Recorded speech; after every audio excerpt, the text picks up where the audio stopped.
Hold on a second. Let me adjust this a little bit. Okay. All right.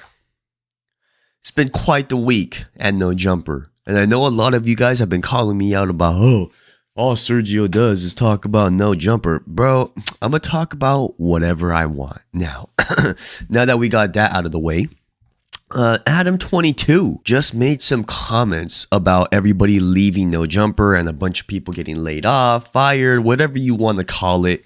NoJumper damn near downsized by more than 50% over the last week. We all understand why. It's just not getting the same amount of views anymore, and it's not sustainable.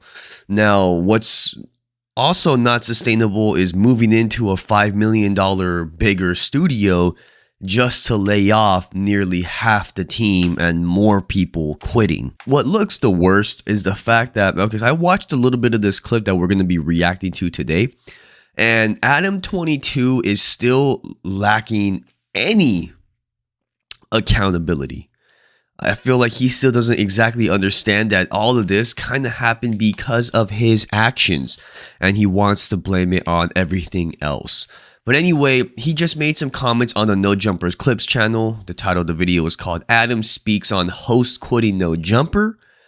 And I don't even think he realized that nearly 50 to 70% of them quit because of him. But hey, I think he's blind to that fact. But without further ado, we're going to get straight into this reaction. So, excuse me, let's get it. There was a week, maybe a month ago or something, where I did like 15 podcasts in a week. And I'm just talking to her about it, and I'm like, I know that I'm not the best version of myself when I'm coming home after that. When I get home at 9:30 and I gotta fucking sit on the couch and prepare for the next day's interviews for 3 hours, and I know I'm a fucking zombie just walking around the house, and I'm not really doing the best job of, being present with my kid or with you. Parenting. Sex life, shit like that. Whatever, everything, yeah. And like, meanwhile, it's like, I like how he brings up caring for his kid when they are arguably one of the more suspect parents when it comes to caring about their kid. But hey, I don't have any children, so I'm not going to comment on that. But let's just be honest. Adam is over here complaining about 15 interviews when in reality, those 15 interviews are probably mid to low tier interviews to begin with, because nobody of sustenance or value wants to be seen on NoJumper anymore, I feel like. In my opinion, I feel like NoJumper struggles to get big interviews with like big prolific names because of the association that comes with NoJumper. Like, it's just a bad rep in my opinion at this point. But hey, maybe I sound like a hater. Let's talk about it, but let's go. Why am I burning the candle at both ends when sometimes it doesn't feel like it's necessarily like worth it? And especially like, I like interviewing rappers, and I find rappers to interview all the time that I'm excited about. But does it really like get my fucking heart going like the way it did in 2016? I'm not gonna lie, it's changed a little bit, and it's like it's really kind of. I don't think you can find a lot of rappers that get you excited to talk about, because nobody's dying right now. No, I'm just, with all jokes aside, I don't believe big name rappers are scrambling to get on NoJumper. I just don't believe that. Prove me wrong, but hey, apparently, there's some people coming up. There's a couple up and coming interviews, but it's a struggle for NoJumper right now. But let's go. Kind of made me think like, all right, so like, what do I want to be doing with my life? Because I'm 40 right now. Let's be real. Are people going to be dying to hear me interview underground rappers at 50? I hope not. I hope the game has like improved to the point where there's more. Like, there's already a shitload of underground rappers who there's no more though. Like, that's like interviewers excited no more, right? Look. So hip hop has always had these like different pockets, right? In like 2015 and 2016, like the pocket was like the underground X and Peeps, right? Right now in 2023, the only excited, I guess, pocket or niche based thing that like we care about is like the Bronx scene, right? That feels like the only scene in recent memory that we've really thoroughly, exhaustively covered. Like, interviewed so many people from that world. But it's so difficult trying to listen to Flacco get his point across. I don't know. I've just never really enjoyed Flacco as a host, but I'm not even going to go in on Flacco at this point.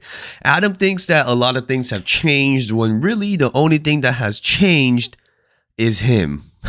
And not in the good way, but let's go. It is true. Like, all right, think about 2016, 2017 was like SoundCloud, you know, all these like underground rappers popping off. 2017, 2018 is still kind of going with that.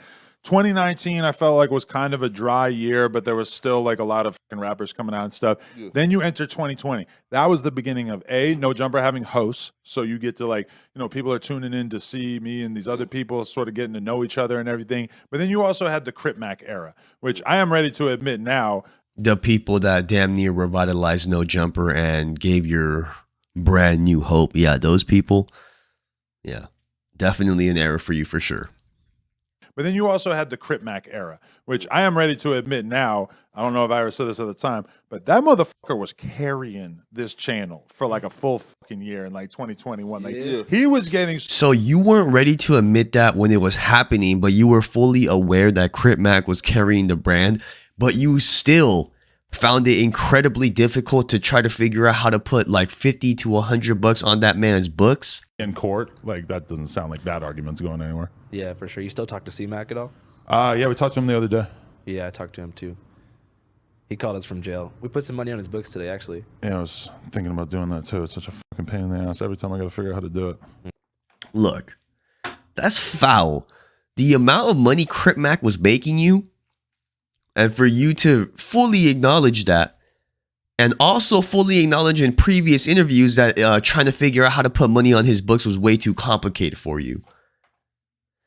That says a lot about you, Adam, and I'm not surprised that you're not taking any accountability right now.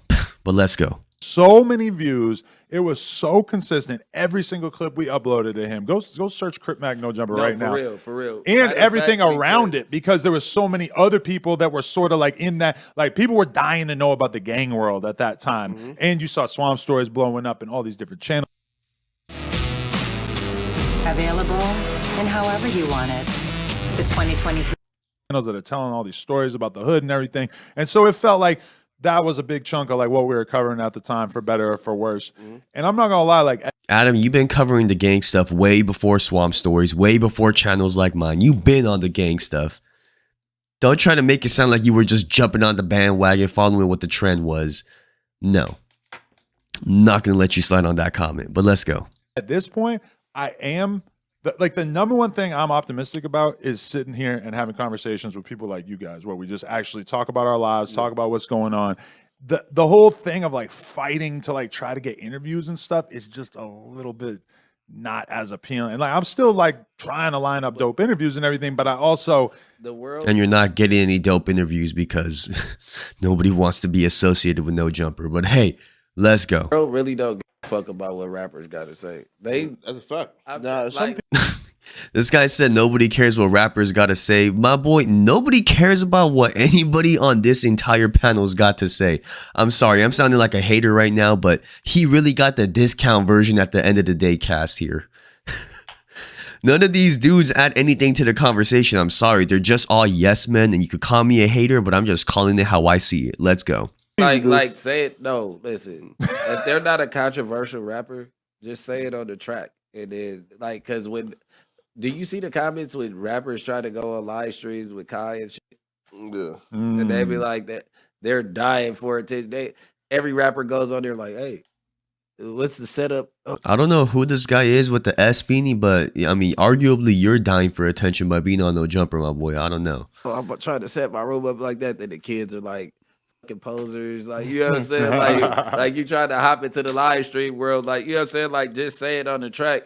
And leave it alone, because like you coming on, like a lot of people really don't have no background, no backstory. Mm-hmm. And then they come on and they come and tell a million lies on a podcast, and then they start getting exposed for their real life. You get what I'm saying? Like just rap. If you rap and stay off the scene and you're hot, you get what I'm saying? Like, it's cool to do an interview or two for your rollout. But to say that you really give a like, all right, this is a perfect example.